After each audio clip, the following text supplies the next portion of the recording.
हाँ जी। Good morning, good afternoon, क्या हाल है सबका? बढ़िया, सब ऑल गुड। सो आज हम ट्वेल्थ क्लास के नए सैलरी वीडियो को रिकॉर्ड करने जा रहे हैं। लास्ट ईयर की वीडियोस तो आपने देखी हैं, और अभी फर्स्ट टाइम हमने मतलब मैंने कोशिश की है कि इस बार हम प्रैक्टिकल क्वेश्चंस को भी हम मतलब कवर करेंगे अपने सिलेबस में।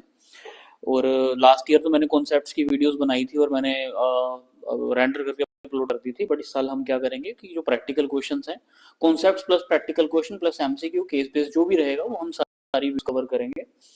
और थोड़ा सा एडवांस लेवल पे हम मतलब काम को करने की कोशिश करेंगे। तो चलिए फर्स्ट ऑफ ऑल हम सिलेबस को डिस्कस कर लेते हैं, देन उसके बाद फिर हम लाइक कॉन्सेप्ट के ऊपर चलते हैं कि हमें क्या पढ़ना है आज क्या नहीं। तो वीडियो थोड़ी लंबी भी हो सकती है, बट बने रहें आप वीडियो में। सो चलिए स्टार्ट करते हैं। आई होप आपको मजा आने वाला है। बात करें अगर ग्रेड 12 की।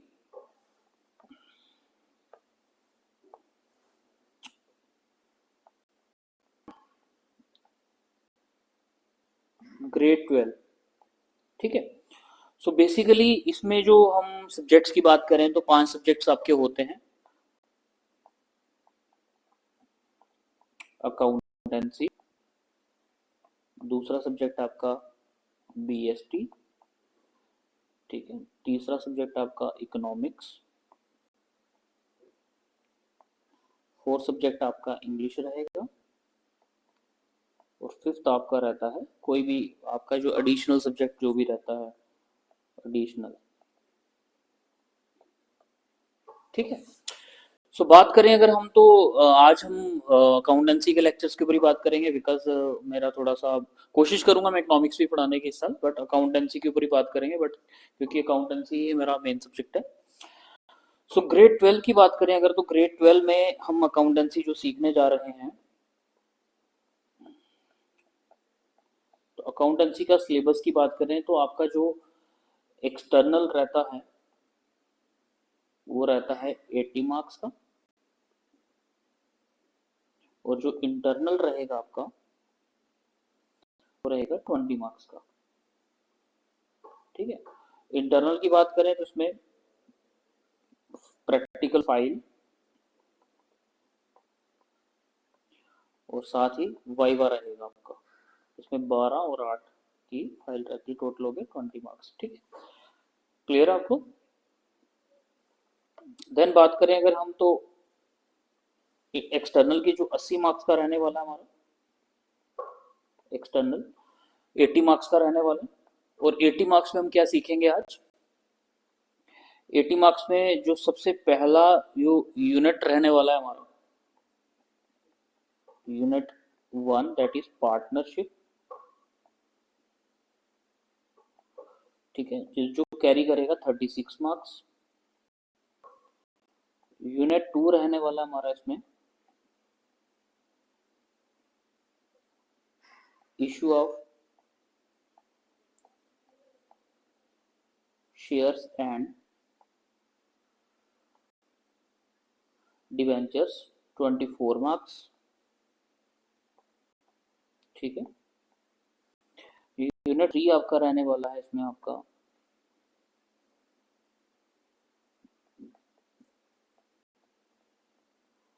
Financial statement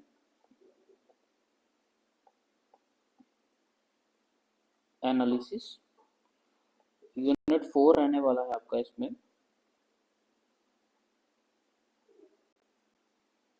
cash flow statement. Clear? बात करेंगे आज हम 36 मार्क्स, तो इसको थोड़ा सा हम हाईलाइट कर देते हैं। पार्टनरशिप,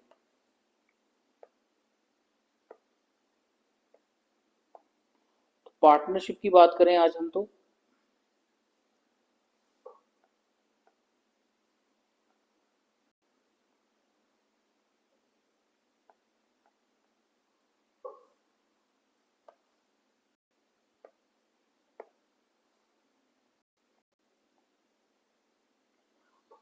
अगर हम बात करें यूनिट 1 की,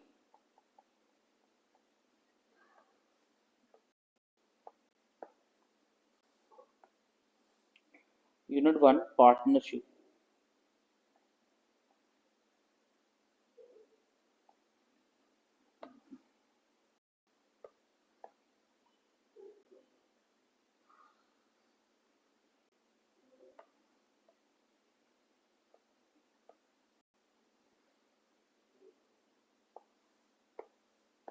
ओके, तो बात करें अगर हम यूनिट 1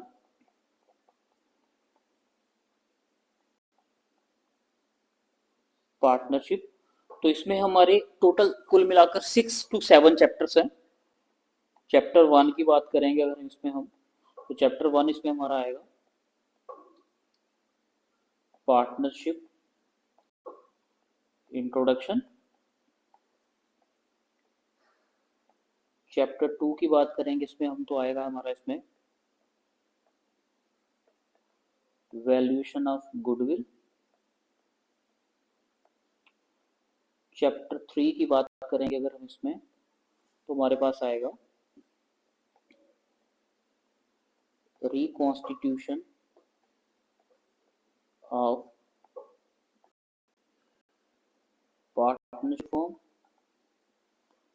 चैप्टर 4 की बात अगर हम करें इसमें, तो आएगा एडमिशन ऑफ अ पार्टनर।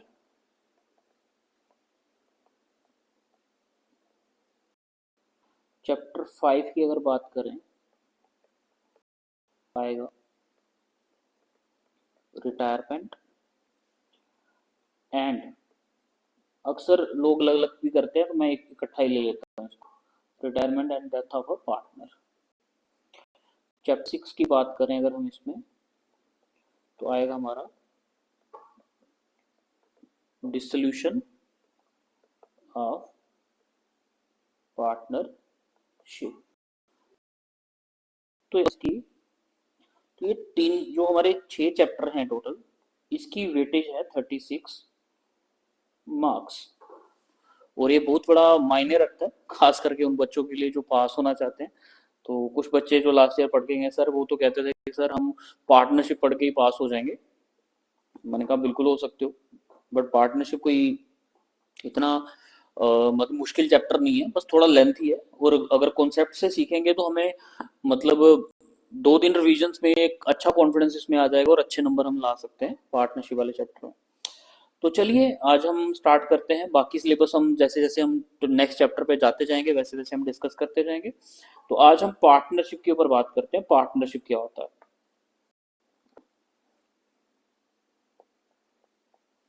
मैं स्टार्ट लगा देता हूँ। पार्टनरशिप इंट्रोडक्शन, ठीक है, चैप्टर आपका 1 वाला, ठीक है। तो पार्टनरशिप इंट्रोडक्शन की बात करते हैं। पार्टनरशिप इंट्रोडक्शन क्या होता है? लाइक दो दोस्त हैं, कबीर एंड राम, ठीक है। कबीर एंड राम दो दोस्त हैं, और दोनों ने डिसाइड किया कि भाई हम बीकॉम के बाद मिलकर बिजनेस करेंगे। तो उन्होंने मिलकर डिसाइड किया कि बिजनेस करेंगे, और दोनों के पास जो कैपिटल कंट्रीब्यूशन है, लाइक जो कबीर है वो थोड़ा सा साउंड फैमिली से बिलोंग करता है, और जो राम है वो थोड़ा सा मिडिल क्लास फैमिली से बिलोंग करता है। तो कबीर के पास कैपिटल है अराउंड अबाउट 3 लाख रुपीज लेके चलते हैं, और राम के पास टोटल कैपिटल है 1 लाख रुपए। और बात करें अगर हम, तो कबीर जो है वो थोड़ा मतलब मनी माइंडेड है, और जो कबीर जो हमारा राम है वो थोड़ा सा hard working and smart working इंसान है जो काम करेगा। तो बिजनेस का जो थॉट प्रोसेस है, बिजनेस के आइडियाज हैं, वो किसके पास है? राम के पास है टोटल, क्योंकि कैपिटल कंट्रीब्यूशन उसकी कम है बट आइडिया बिजनेस का उसी के पास है। तो दोनों ने मिलकर सोचा कि हम ऐसा करते हैं, हम एक फोटो स्टेट की शॉप खोल लेते हैं, मतलब स्टेशनरी की शॉप खोल लेते हैं, फोटो स्टेट का काम करेंगे, क्योंकि इसका भी काफी ज्यादा काम है। तो दोनों ने डिसाइड किया कि भाई जो हमारी प्रॉफिट शेयरिंग रेशो रहेगी वो रहेगी 3:1, like Kabir and Ram. Capital लगाई है कबीर ने 3 लाख, और राम ने लगाई है 1 लाख, ठीक है। और जो इनकी रेशो है वो 3:1। तो कैपिटल के अकॉर्डिंगली इन्होंने क्या किया? प्रॉफिट को बांटने की बात करी। तो जो राम है, इसकी बात करें अगर हम, तो इसको बोलेंगे हम,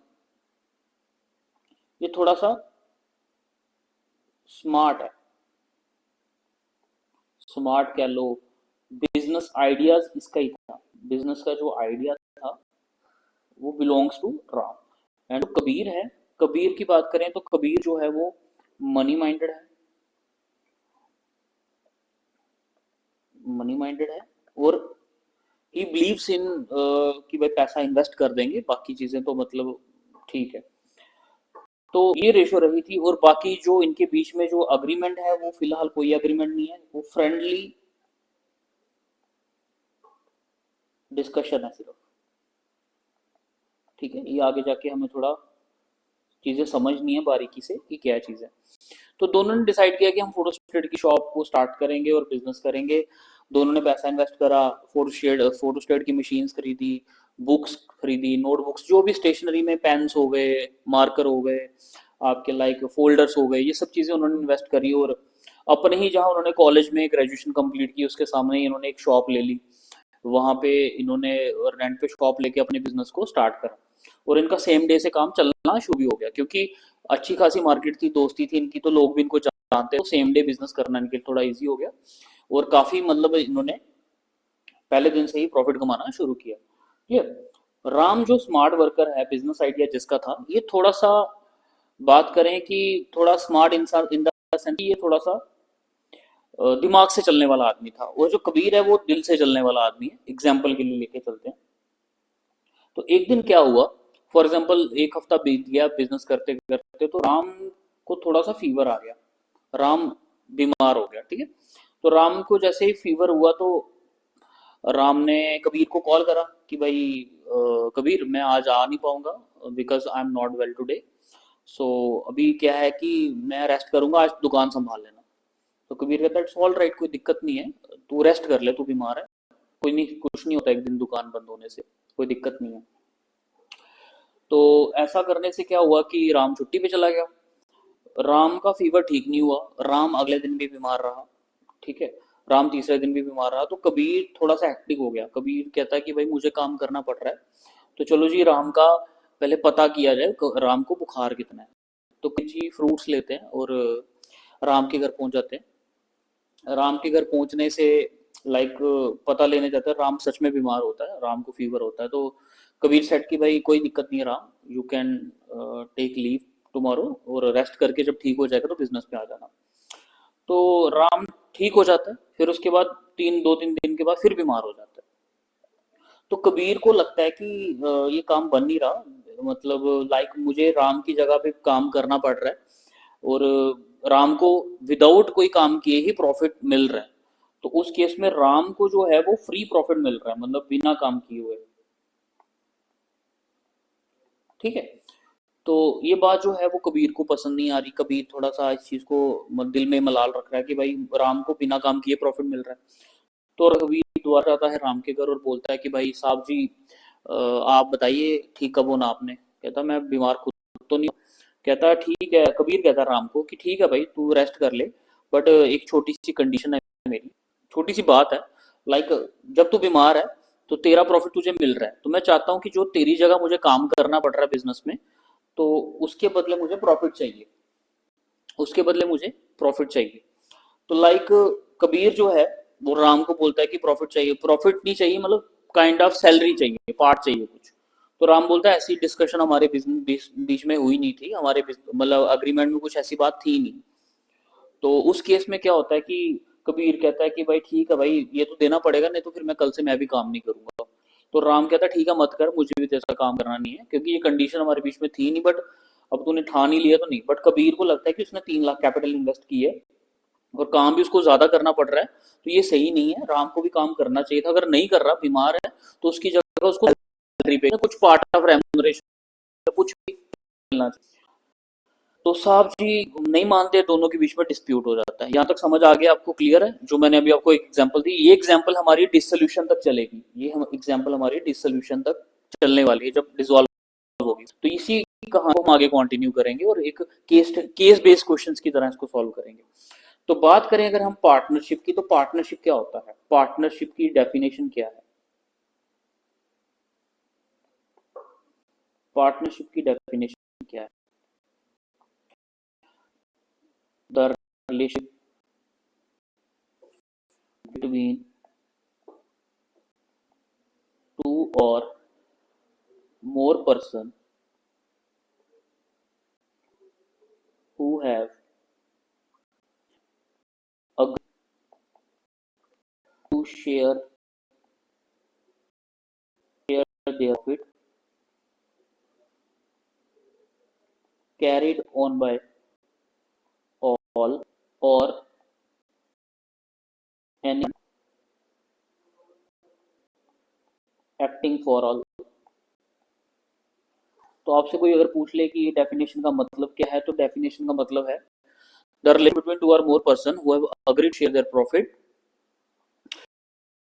और any of them acting for all. इसको थोड़ा साधारण भाषा में समझते हैं, दो या दो से ज्यादा लोगों का रिलेशन, ठीक है, दोनों दो या दो से ज्यादा लोगों का रिलेशन, वो अग्री करें कि हमने बिजनेस के प्रॉफिट को किस तरह बांटना है, या तो वो मिलकर काम करेंगे या उनमें से कोई एक काम करेगा, like acting and sleeping partner.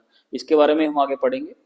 तो ये पार्टनरशिप की डेफिनेशन है। लॉ में भी अगर बात करें तो पार्टनरशिप एक्ट के अकॉर्डिंगली भी यही डेफिनेशन है, एक्ट 1932 पार्टनरशिप एक्ट। एक मिनट, अगर बात करें पार्टनरशिप एक्ट 1932 सेक्शन 4 में भी यही डेफिनेशन लिखी गई है। तो आप यही डेफिनेशन पार्टनरशिप में लिख सकते हैं, बट आपने इसको बदलना नहीं है। अगर आपने एक्ट लगा दिया तो फिर आपको पूरी डेफिनेशन वही लिखनी पड़ेगी जो हमारे लॉ में है। अदरवाइज आप अपने से भी, अगर एक्ट नहीं लगाते, आप सेक्शन नहीं लगाते, तो कुछ भी लिख सकते हैं। क्लियर? तो देन हमने पढ़ना है ओनरशिप डीड। पार्टनरशिप डीड क्या होता है? द अग्रीड में B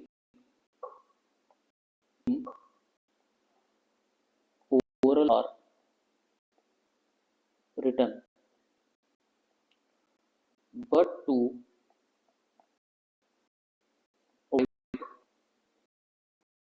future disputes,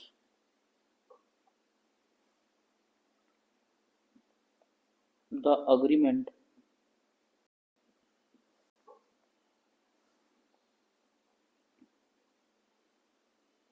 must be in written. The written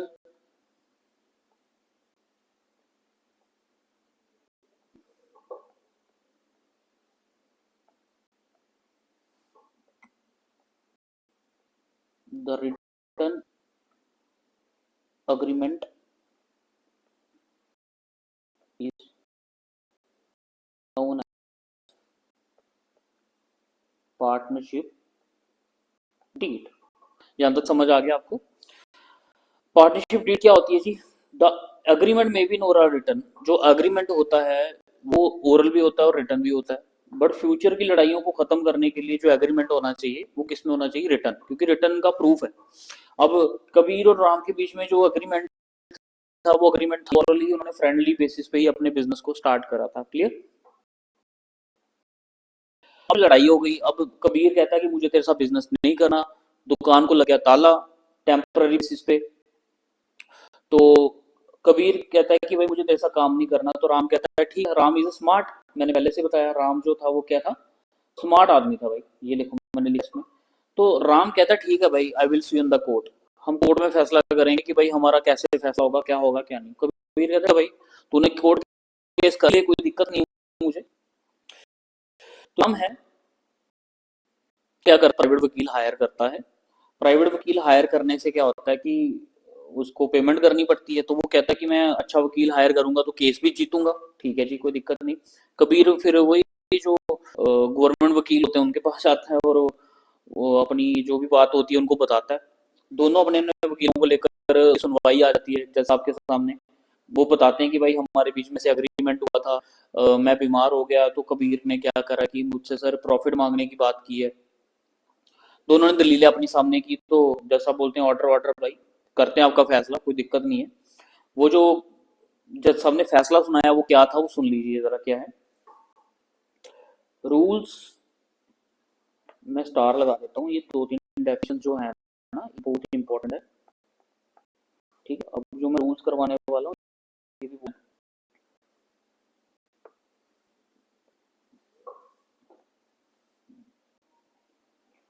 rules which are केवल in the absence of partnership deed act 932 section 4। Clear. तो कौन कौन से रूल्स हैं जो पार्टनरशिप डीड में एब्सेंस हैं और का फैसला सुनाना चाहते हैं। अब कबीर जो था, कबीर और राम, ठीक है, बात करें अगर हम, ये देखिए, तो उनकी रेशो 3:1 थी। एक सैलरी की बात पे आके उनकी लड़ाई हो गई और चीजें खराब हो गई। अदरवाइज बात करें अगर तो उनके बीच में बिजनेस चल रहा था, प्रॉफिटेबल बिजनेस था, तो कोर्ट ने कहा ठीक है भाई, अगर आपके बीच में पार्टनरशिप डीड नहीं है, कोई रिटर्न एग्रीमेंट नहीं है, आप दोनों ने कोई बातें नहीं लिख रखी किसी पेपर के ऊपर, तो जो फैसला है वो क्या रहेगा। पहला फैसला, फैसला number 1, profit and loss should be distributed equally among the partner. Clear. जो प्रॉफिट रहेगा या लॉस रहेगा, distributed equally among the partner. तो इस बात से कबीर को थोड़ा सा दिक्कत हो गई, क्योंकि कबीर ने 3 लाख रुपए कैपिटल इन्वेस्ट किया था, राम ने 1 लाख किया था। तो राम के तो मजे हो गए भाई इस हिसाब से, क्योंकि राम ने पैसा कम लगाया बट प्रॉफिट कोड बोल रहा है कि इक्वल होगा अगर आपके बीच में पार्टनरशिप डील नहीं है। दूसरा, नो सैलरी नो कमीशन। तो भाई दूसरे केस में भी यही हुआ कि राम जी खुश हो गए जी, राम जी कहते हैं कि भाई कबीर आया मजा, और लेनी सैलरी। अब तो कोर्ट भी कहता है कि कोई मिलेगी अगर पार्टनरशिप डीड नहीं है। तीसरे में बोला कि भाई नो इंटरेस्ट ऑन कैपिटल।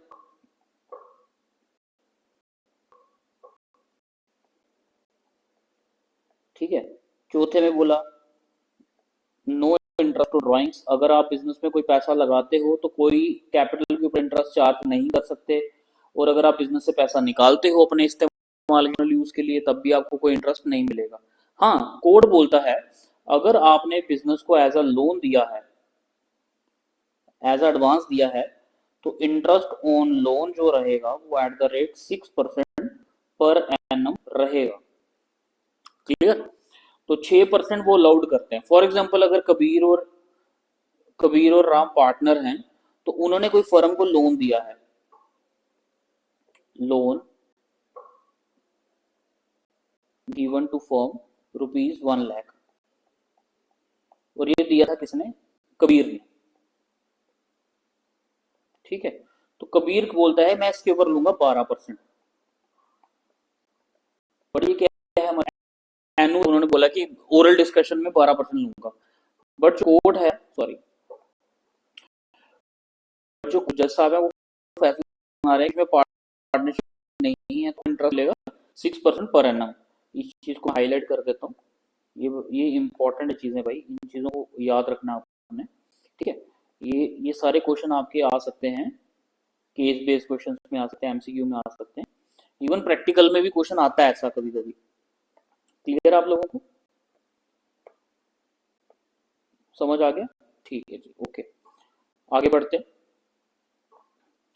तो ये था थोड़ा सा, मैंने आपको बेसिक कॉन्सेप्ट सिखा दिया कि भाई क्या होती है पार्टनरशिप, पार्टनरशिप डीड क्या चीज है, रूल्स क्या क्या इसमें अप्लाई होंगे। बात करें अगर हम टॉपिक्स की, तो इस टॉपिक्स टू बी कवर्ड जो हमने पढ़ने हैं वो कौन कौन पढ़ने हैं। इसमें जो पहला टॉपिक हम पढ़ेंगे, पहला टॉपिक जो इसमें पढ़ेंगे हम वो पढ़ेंगे जो हमारे इसी के रेलिवेंट टॉपिक्स रहने वाले हैं, लाइक इंटरेस्ट ऑन कैपिटल पढ़ेंगे हम पहला टॉपिक। अगर पार्टनरशिप डीड है तो ये टॉपिक्स हमें पढ़ने पड़ेंगे, अगर पार्टनरशिप डीड नहीं है तो फिर हमें सिर्फ प्रॉफिट एंड लॉस एप्रोप्रिएशन जो टॉपिक्स रहेगा वो पढ़ेंगे हम। इंटरेस्ट ऑन ड्राइंग्स में सीखेंगे हम।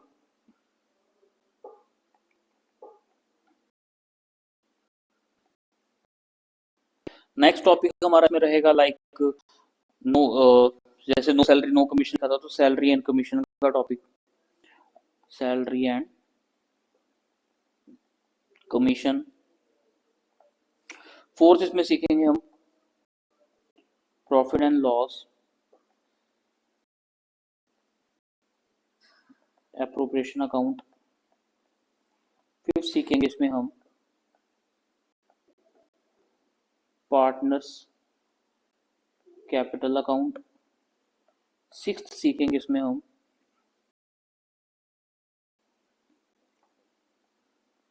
Past adjustments. सेवन सीखेंगे इसमें हम guarantee of a partner. Clear. तो ये कुछ टॉपिक्स हैं जो हम इस चैप्टर में पढ़ने वाले हैं। तो ये सारे के सारे टॉपिक मैं आपको नेक्स्ट वीडियो में करवाऊंगा। तो आई होप आपको ये कॉन्सेप्ट थोड़ा सा समझ आ गया हो। बाकी हम इस बार वीडियोस आएंगी उसमें हम प्रैक्टिकल क्वेश्चंस भी करेंगे। डोंट वरी, टेंशन नहीं लो कि सिर्फ इसमें हम कॉन्सेप्ट सिखाऊंगा और मैं चला जाऊंगा, ऐसा नहीं है। इसमें मैं पूरा डिटेल में आपको समझाऊंगा। इवन जो हम कर रहे हैं इसके प्रॉपर नोट्स भी आपको पीडीएफ के रूप में आपको मिल जाएंगे हमारी वेबसाइट पे, या फिर मतलब मैं डिस्क्रिप्शन में लिंक दे दूंगा, वहां से आप डाउनलोड कर सकते हैं। तो ठीक है, मिलते हैं फिर आपको नेक्स्ट क्लास में। ओके।